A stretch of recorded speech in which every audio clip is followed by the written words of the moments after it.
حضرت نو علیہ السلام کا بیٹا گھر ہو گیا۔ حضرت نو علیہ السلام کا ایک بیٹا جس کا نام کنون تھا، وہ سیدھے دل سے اب پر ایمان نہیں لیا تھا، بلکہ وہ منافق تھا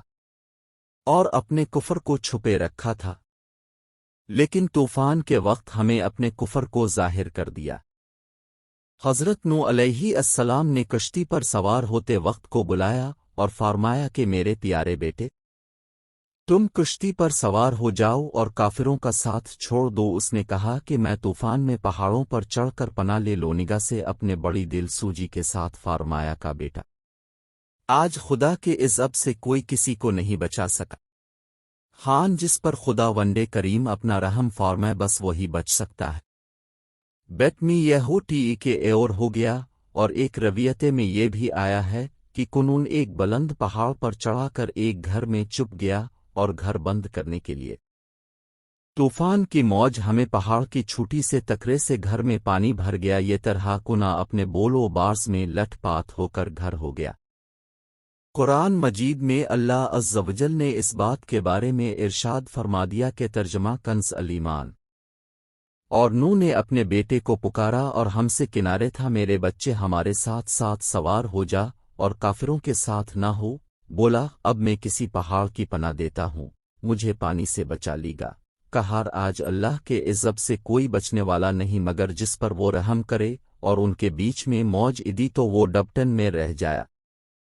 بیٹے کو اپنے ساتھ اس طرح گرب ہوتے دیکھ کر حضرت نو علیہ السلام کو بڑا صدمہ اور آنچ پہنچا، اور اپنے جاننے والے باری تعالی میں عرض کیا کہ تم میرے پروردگار، میرے بیٹا کنان سے میرے گھر والوت میں سے ہر اور تیرا وڈا سچا ہے، اور تم حکم الحاکمین ہے۔ اللہ کو تو نہیں فرمایا کہ یہ آپ کا بیٹا کنان آپ کے گھر والو میں سے نہیں ہے جن کو بچانے کا ہم نے وعدہ کیا تھا، لہذا یہ نو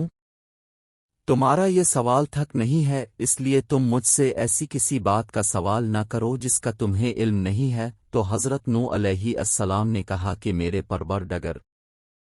میں تیری پناہ مانگتا ہوں کہ میں تجھے سے کسی ایسی غسل کا سوال کرو جو مجھے معلوم نہیں ہے، اور اگر تم مجھے مفت فرما کر رحم نہ فرمائیگے سے میں نقصاہی میں پڑا جاؤں گا۔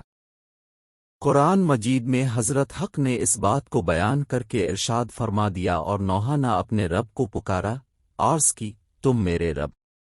میرا بیٹا بھی تو میرا گھر والا ہے، اور بے شک تیرا وعدہ سچا ہے، اور تم سب سے برا کرنے کا حکم والا۔ فرمایا کہ نو وہ تیرے گھر والو میں نہیں، بے شک اس کے کام بڑے نالائق ہیں، تو مجھ سے وہ غسل نہ مانگ جس کا تجھے علم نہیں، میں تجھے نصیحت فرماتا ہوں کہ نادان نہ بن۔ عرض کی یہ رب میرے، میں تیری پناہ چاہتا ہوں کہ تجھے سے وہ چیز مانگنگا جس کا مجھے علم نہیں، اور اگر تو مجھے نہ بخشے اور رحم نہ کرے سے میں زاکار نقصان اٹھانے والا ہو جانیں گا۔